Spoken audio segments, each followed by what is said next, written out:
goes well with our mission of service. When you hear the voice no one else can hear, yet it's clear and loud, ringing in your ear. You finally know what it's time to do.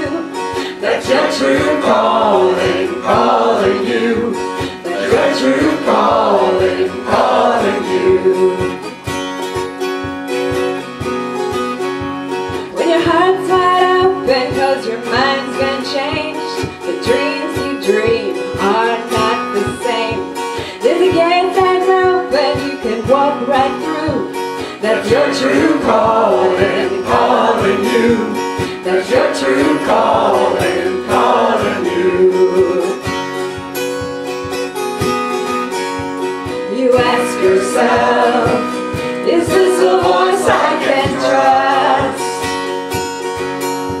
You think you can't, but you know that you must. You're afraid you'll fall if you let go, but there's only one way you'll ever know. Those wings you keep folded are meant to be used when your true calling is calling you. When your true calling is calling you. You ask yourself, am I asking too much? You think you can't, but you know that you must. When your heart's wide open, 'cause your mind's been changed, the dreams you dream are not the same. There's a gate that's open, you can walk right through. That's your true calling, calling you. That's your true calling, calling you. You ask yourself, is this a voice I can trust? You think you can't, but you know that you must. There's a gate that's open, you can walk right through. That's your true calling, calling you. That's your true calling, calling you. That's your true calling, calling you. That's your true calling, calling you. So goodness, there's. I did one. I know which one. So Darcy's. He's on a search. No, one more. That's it right there. Okay.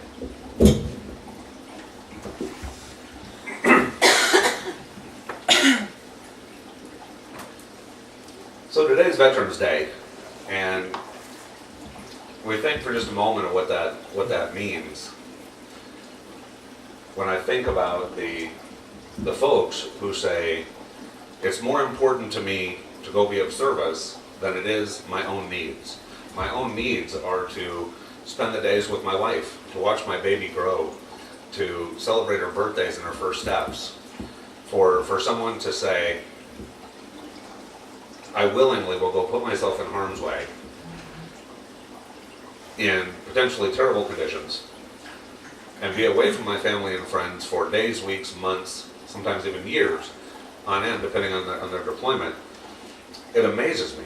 And that those folks would do that so that we could live the life that we were born into. That we almost, in some ways, it's easy to almost take it for granted because we don't know anything else. Until we visit other countries or we see other things, we go, wow, we really, really, really, really, really have it good that we can do whatever it is we decide we want to do. Nobody's dictating to us, you must do A, B, or C, or you can only earn X, Y, or Z, or whatever it is. We get the freedom to follow our own hearts. And that's, in action, God's gift of free will, to be able to say, I can do whatever I feel called to do. Now there's oftentimes that all of us, when God's calling, we hit the Iggy button and put it on voicemail and we run and hide and go live life. And then there's other times that when we get that call, that inside call, that voice no one else can hear, that we pick up the phone. And we say, I am called to do this. I do want to do this. And I'm going to start taking steps to be able to do this and to do this more. One of the things that I loved about the video skit today with Johnny is the way initially last week's service was on empowerment.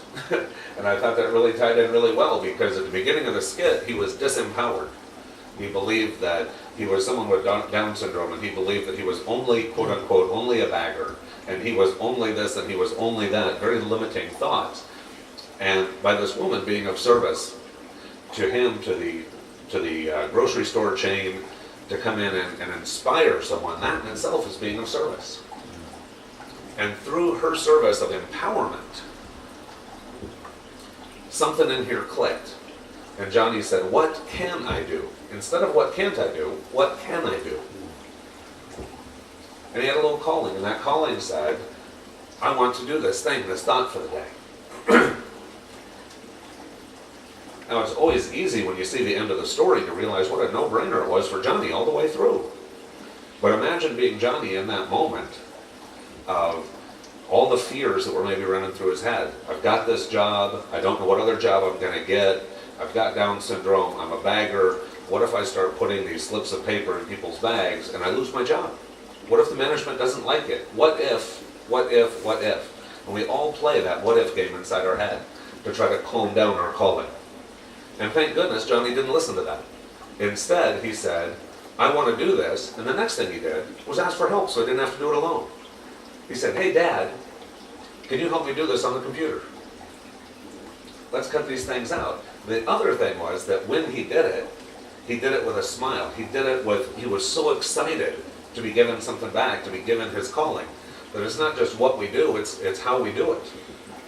When the people said later why they were standing in his line for a half hour, 45 minutes, the aisle going all the way down, they said, because I want Johnny's thought for the day. Now Johnny could have given that thought to the day to every other bagger. Wouldn't have mattered. They wanted to get it from Johnny, because Johnny gave it from his heart. The things that give us our calling are things that we do from our hearts. From our hearts. Oftentimes on Veterans Day, when people are thinking about those in service, they think about the soldiers that are on the front lines. But there's so much more than that. There's cooks, there's doctors, there's dentists, there's strategy folks, there's folks who work on sonar, there's folks who are on ships, there are folks who are working to help other folks, there are folks who are in the service of other veterans. There are so many different things. As many jobs as we have in the civilian world, they have those similar jobs in the military world. It's not just the person with a gun. Hopefully, all together, as God's kids, at some point we will outlive the usefulness of war. That we won't need a military. Not us and not anybody. And it'll be a wonderful day when not one person ever, when they read about war as something in a history book. So many things in our lives, when we look back on, we can see how far we've come. Look at several thousand years of recorded human history saying women were inferior. They couldn't vote, they couldn't hold positions, they couldn't have jobs, they couldn't this, they couldn't that. Tell that to a woman today. Tell that to a man today. People look at you like you got 8 eyeballs. You know, women are every ounce as good as a man. In fact, in most cases, they're more organized, more of this, more of that, harder working, better at multitasking, blah, blah, blah, blah, blah. Definitely equal and then some. What's up? Back in the day, for several thousand years of recorded human history, just that thought was blasphemy. Now, it's normality in this country. And we're starting to see it spread into other countries also. It's spreading to God's kids all over the globe. It was not that long ago that if God gave you a different color paint job, you had different rights. This was whites only, and this was blacks only, and this was in the back of the bus, and this was a segregated school and a segregated society, and even a segregated military. Not today. Not today. There are still some remnants of racism, but nothing like it used to be. And it's getting better and better and better and better every day. When When I grew up, I was in high school in Los Angeles, and my group of friends resembled a rainbow. I mean, we had like, it seemed like somebody from every nationality in there. And we just had a ball with it. And we would listen to the folks who were older than us tell stories about how this group wasn't supposed to get along with that group, wasn't supposed to get along with this group. And we'd look at them and we'd say, man, I love the car. I love what's under the hood. I really don't care what color the paint job is. Whether my car is white or red or blue or green or purple. I like the fact that it gets me from my job to here. I like the fact that it's cool. I like the fact it's good on gas. I like the fact it's got a good stereo. Whatever it was the things inside that counted more than the things on the outside. And I believe in that same sentence, in that same way, at one point, racism was thought to always be a part of our cultural consciousness. Now, not so much. Another generation or two, it's going to be something they read about in the history book. Sexism, same thing. At some point, these things give me hope because as a species, we have already overcome so many things that were insurmountable. But we couldn't imagine going back. We're only going forward. That someday, we won't need a military. That's my prayer. Because we've seen, and we've worked with, and we've gotten to know, and we love a lot of people who have done that military service. And when they come back and they integrate back into society, what a challenge that is, to go from this life back to this life. And we thank them for what they do. And at the same time, we look at that inside of each of us to say, what am I called to do? What is my service to this planet? How can I best serve my friends and my neighbors and people I've never met? How can I be of service? And oftentimes, because we've all had that, right? We've all had that little voice telling us that, yeah, you're supposed to come sing and lead a choir, and yeah, oh no, yeah, you're supposed to come be the sound guy. Come on, oh, yeah, well, that's good. You got that on autopilot. How about join choir now? You know, there's all these different things that we all do, and not just here, but that we all do. And oftentimes we want to do more of them. One, like Johnny, we can get a little scared. This is uncharted territory. I'm not sure I feel comfortable doing it. Or we look at the price tag of what it's going to cost us to do that service. If I am to be a healer, what is that going to do? How can I be of service as a healer? And what's it going to cost me? When I look at our servicemen and women, and I look at what it costs them, that no matter what my calling is, whether it's to speak at connections or whether it's to meet with someone in a hospital or to pray with somebody over the phone or healing or the psychic stuff or whatever, or through products and services and helping people to get something they didn't know about or they didn't have access to, or to help inspire somebody to be that better version of themselves. These things, we can look sometimes at, oh, gosh, but I'm doing this right now and my plate's already so full, how can I make room for this? But you don't know these people. I'm not sure my wife would agree, or that my folks would approve, or that my society would give its green stamp on this choice.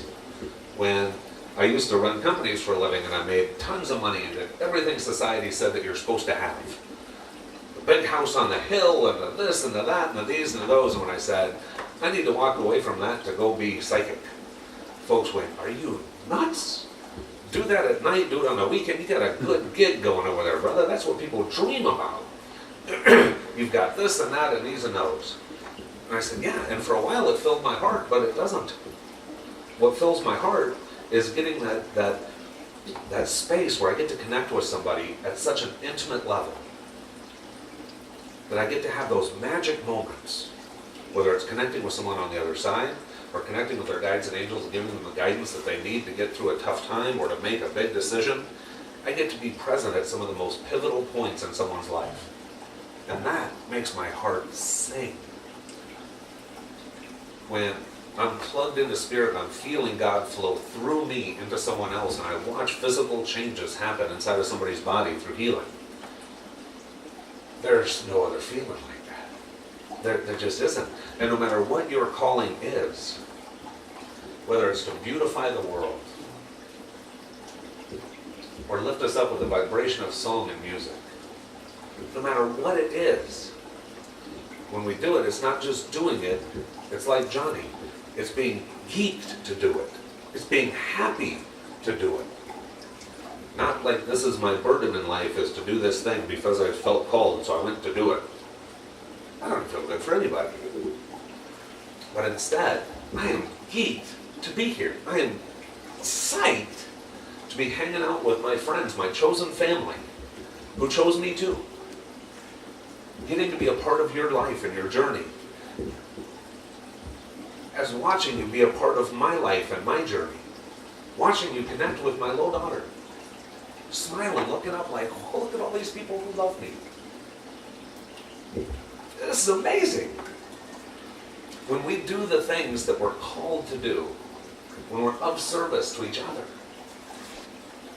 that is like the ultimate from God, through a piece of God, to a piece of God, back up to God, completing that whole circle of energy.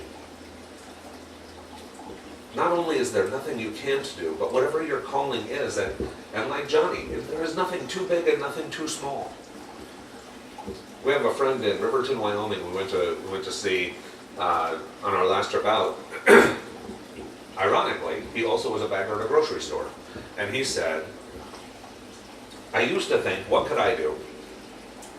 And then, the way that his calling went, he said, my wife and I were out at a restaurant the other day, and we noticed a family praying over their food.